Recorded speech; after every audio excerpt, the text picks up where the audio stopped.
Good morning, students. B.Ed first year. B.Ed first year के pedagogy of history इतिहास का section शास्त्र विषय के अंतर्गत कल हम लोगों ने देखा था कि इतिहास का अर्थ क्या है, उसके क्षेत्र कौन कौन से हैं। क्योंकि इतिहास जो कि मनुष्य की या समाज की स्मरण शक्ति है या जो भूतकाल में बीत चुका है उसका ज्ञान हमको इतिहास से प्राप्त होता है। इतिहास का क्षेत्र कोई सीमित नहीं है, इसमें क्षेत्र बहुत अधिक व्यापक है। इसमें सामाजिक क्षेत्र, सांस्कृतिक क्षेत्र, राजनीतिक क्षेत्र, लोकतांत्रिक क्षेत्र, ज्ञान विज्ञान के क्षेत्र आदि बहुत सारे ऐसे क्षेत्र हैं जिनके अंतर्गत हम इतिहास के बारे में जानकारी हासिल या इतिहास को देख सकते हैं। अब बात आती है, आज हम पढ़ने वाले हैं कि इतिहास की प्रकृति क्या है। क्योंकि हम जब क्षेत्र की बात करेंगे हर क्षेत्र में हम इतिहास को देख सकते हैं, तो फिर इसकी प्रकृति है क्या। तो आज हम देखेंगे इतिहास की प्रकृति। इतिहास की प्रकृति क्या है, इतिहास क्या है, किस तरह का विषय है, या यूं कहें कि इसकी आधुनिक अवधारणा। क्योंकि प्राचीन काल में जब इतिहास को क्योंकि वैसे देखा जाए तो प्रारंभिक कालों में इतिहास जो है वो साहित्य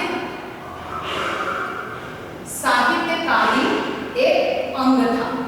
यानी कि इतिहास स्वतंत्र विषय के रूप में इसको मान्यता प्राप्त नहीं थी। क्यों? क्योंकि ये प्रारंभिक कालों में किस्से कहानियों का विषय भी माना जाता था।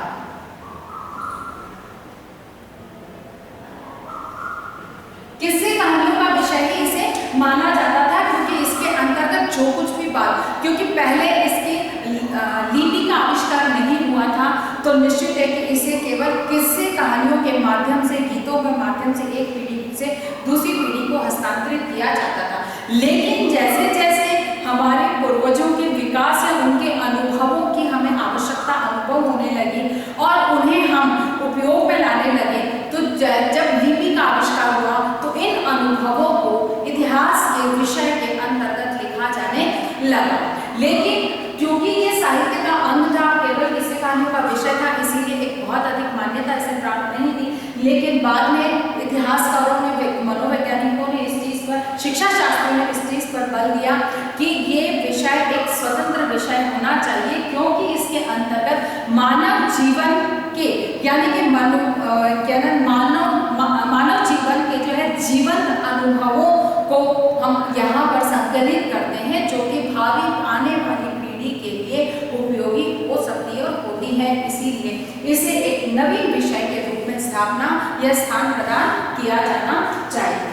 तो फिर बात है कि इतिहास किस तरह का विषय है, क्यों इसे हम एक अलग विषय के रूप में स्थान प्रदान करें, क्योंकि केवल एक किस्से कहानियों का ही तो विषय है।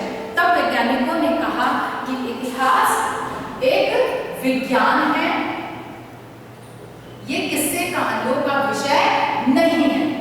अब इतिहास विज्ञान कैसे हो सकता है, क्योंकि अगर विज्ञान की परिभाषा या विज्ञान को समझना चाहें तो विज्ञान के अंतर्गत जिसको कि एक निश्चित परिणाम जिसके प्राप्त होते हैं और बार बार जांच, कितनी भी बार जांच की जाए तब भी परिणाम एक से ही प्राप्त होते हैं। तो फिर ऐसे में इस विषय को हम विज्ञान कैसे कह सकते हैं, क्योंकि उस समय तक तो ये केवल एक किस्से कहानियों का विषय था। किस्से कहानियों के अंतर्गत जब भी कहानियां लिखी जाती थी, किस्से बताए जाते थे या गीत लिखे जाते थे, तो उसमें व्यक्ति अपनी स्वयं की भावना या जो उसे समझ में आया, व्यक्तिवादी विचारधारा उसके अंतर्गत सम्मिलित हो जाती थी। तो वास्तविक तथ्य से वो चीज अलग या भिन्न हो जाती है कि तथ्य की असत्यता, मतलब तथ्य को असत्य रूप प्रदान कर दिया जाता है। लेकिन जब इतिहासकारों ने इतिहास की खोज करना प्रारंभ किया, इतिहास के तथ्यों की खोज करना प्रारंभ किया, तब उन्हें लगा कि नहीं, ये भी एक विज्ञान है। क्यों है? सबसे पहला विज्ञान क्यों है ये? क्योंकि है सामाजिक विज्ञान।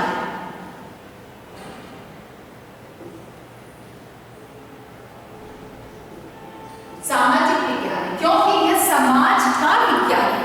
समाज में क्या हो रहा है, किस तरह से घटित हो रहा है, क्यों घटित हो रहा है, उसके घटित होने के पीछे कारण क्या है, इन सब की जांच परख होती है। इसीलिए इसे समाज का विज्ञान यानी कि सामाजिक विज्ञान कहा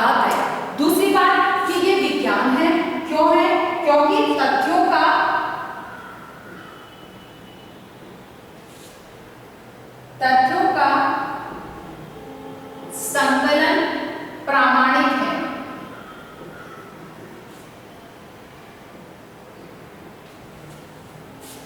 तथ्यों का संकलन प्रामाणिक है, क्यों कि जो भी तथ्य संकलित किए जाते हैं वो प्रमाणों के साथ में प्रस्तुत किए जाते हैं। कि जैसे कि सिंधु घाटी सभ्यता के जो अवशेष प्राप्त हुए, अब वो अवशेष कितने वर्ष पुराने हैं, क्या हैं, तो वो प्रमाणों के साथ में बताया जाता है, क्योंकि इसमें जो जांच का तरीका है या एक तरह एक जो इसमें ये विज्ञान क्यों है, क्योंकि इसमें अनुसंधान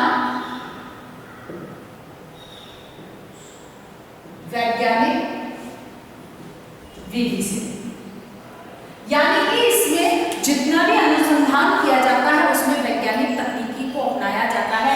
जब हम ये कहते हैं कि तथ्यों को निकाला गया, ढूंढा गया, तो उनकी अवशेष जो प्राप्त हुए, उन अवशेषों को हम निश्चित है कि कई रासायनिक तत्वों के माध्यम से या फिर उनकी और भी कई ऐसी प्रक्रियाएं हैं जिनके माध्यम से हम उन तथ्यों की को प्रमाणित करने के प्रयास करते हैं कि ये कितने वर्ष पुराने हैं और ये किस काल के हो सकते हैं। तो अनुसंधान वैज्ञानिक है, क्योंकि इसमें अनुसंधान जो किया जाता है उसमें वैज्ञानिक विधियों का प्रयोग किया जाता है। स्वतंत्र या अवैज्ञानिक विधि का इसमें कोई स्थान नहीं है, क्योंकि अवैज्ञानिक विधि से अगर तथ्यों को प्रमाणित करने का प्रयास किया जाएगा तो आपके परिणाम असत्य ही आएंगे। इसीलिए तथ्यों का संकलन जो किया जाता है प्रमाणों के आधार पर, वो प्रमाण कहाँ से, अनुसंधान विधि के आधार पर इनको खोजा जाता है। फिर बात है निष्पक्ष एवं वस्तुनिष्ठ विश्लेषण। तथ्यों का निष्पक्ष एवं वस्तुनिष्ठ विश्लेषण, यानी कि तथ्यों का जो विश्लेषण होता है वो निष्पक्ष होता है और वस्तुनिष्ठ होता है, क्योंकि यहाँ पर जो भी प्रमाण आपके पास प्राप्त हो रहे हैं तो उसके लिए आपकी व्यक्तिवादी विचारधाराओं के लिए कोई स्थान नहीं है, क्योंकि जो चीज सामने है आपको उसका अध्ययन करना है और उसके हर छोटी मतलब वस्तुनिष्ठ रूप से इसको जब देखा जाता है तो वो एक निष्पक्ष व्यवस्था होती है, या उनका विश्लेषण जो किया जाता है वो सत्य प्रमाणित होता है। इसीलिए तथ्यों का जो निष्पक्ष और वस्तुनिष्ठ विश्लेषण विज्ञान के माध्यम से किया जाए, वैज्ञानिक विज्ञान है इसलिए। फिर बाद में आता है तुलनात्मक निरीक्षण।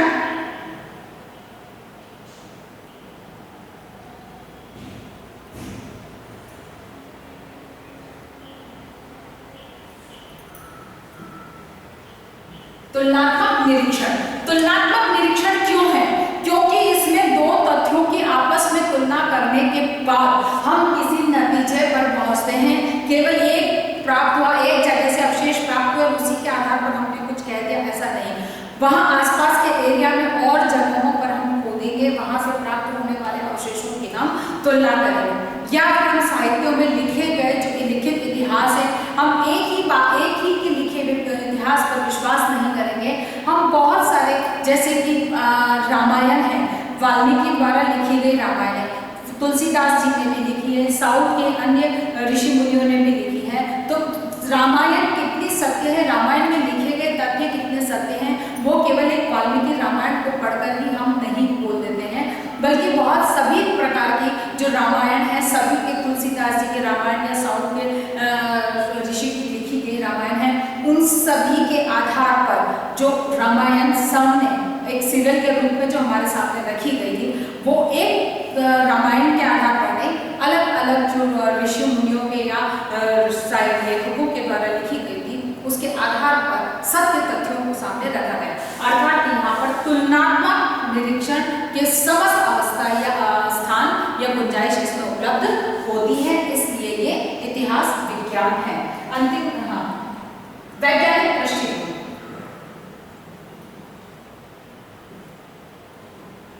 वैज्ञानिक दृष्टिकोण, यानी कि इसमें दृष्टिकोण वैज्ञानिक होता है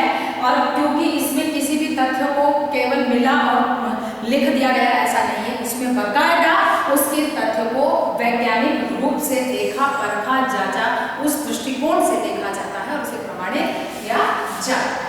फिर बात आती है इतिहास कला है। कला क्यों? क्योंकि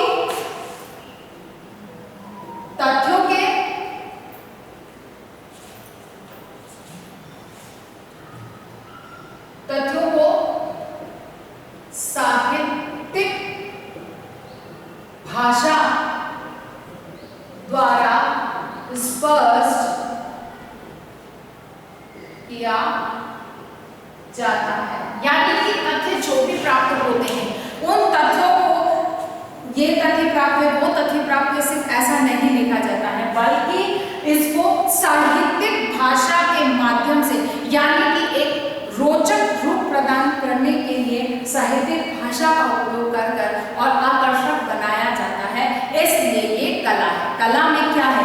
कला के अंतर्गत कुछ भी तथ्य रखे, कुछ भी बात कही जाती है, वो कलात्मक ढंग से रखी जाती है, जिससे कि उसमें एक आकर्षण बढ़ता है, रोचकता आती है। इसीलिए तो इतिहास कला है। क्यों? क्योंकि इसमें तथ्यों को साहित्यिक भाषा में रोचक रूप प्रदान किया जाता है।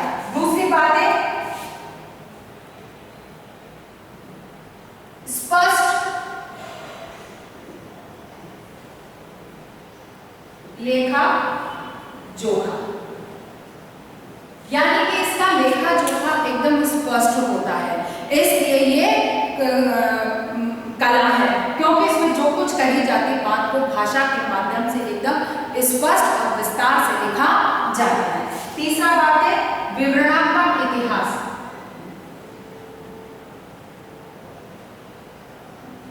यानी कि इसमें विवरण के माध्यम से लिखा जाता है, रखा जाता है, इसको संरक्षित रखा जाता है, इसलिए ये कला है।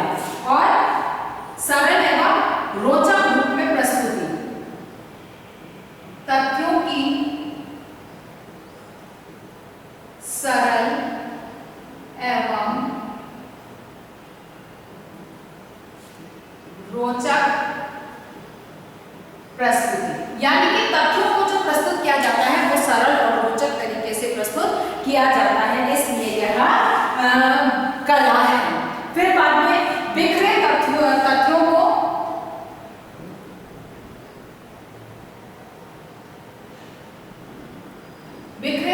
को संगठित करना, यानी कि कला है। क्योंकि ये बिखरे हुए तथ्यों को भाषा है, कविता है, क्या एक तरह से कहा जाए कि विवरण आदि के माध्यम से एक जगह संगठित करते हैं, इसलिए ये कला है। अब तीसरी बात जो इसकी प्रकृति के बारे में कही जाती है वो है इतिहास कला एवं विज्ञान दोनों है, यानी कि इतिहास कला भी है और विज्ञान भी है। क्यों? कि वैज्ञानिक दृष्टिकोण से, वैज्ञानिक तरीकों से तथ्यों की खोज की जाती है और उसको कलात्मक दृष्टिकोण से या कलात्मक रूप से सभी के सामने प्रस्तुत किया जाता है, इसलिए यह कला है। अर्थात ये कला और विज्ञान दोनों है। इसी आधार पर आशा करती हूँ कि ये बात आपको समझ में आई होगी। उस आधार पर आपको प्रश्न करना है कि इतिहास की प्रकृति को स्पष्ट कीजिए, यानी कि इतिहास की क्या प्रकृति है इसको आपको स्पष्ट करना है। धन्यवाद। अपनी बात को समाप्त करने से पहले कोविड-19 की इस महामारी के दौर में आपसे अनुरोध करना चाहूंगी कि घर से बाहर जब भी निकलें मुंह पर मास्क लगाकर निकलें या कपड़ा बांध कर निकलें, सोशल डिस्टेंसिंग को ध्यान में रखते हुए किसी भी व्यक्ति से मिलने 2-6 फीट की दूरी बनाए रखें और समय समय पर हाथों को सैनिटाइज करते रहें या साबुन से धोते रहें। धन्यवाद। स्वस्थ रहें, सुरक्षित रहें।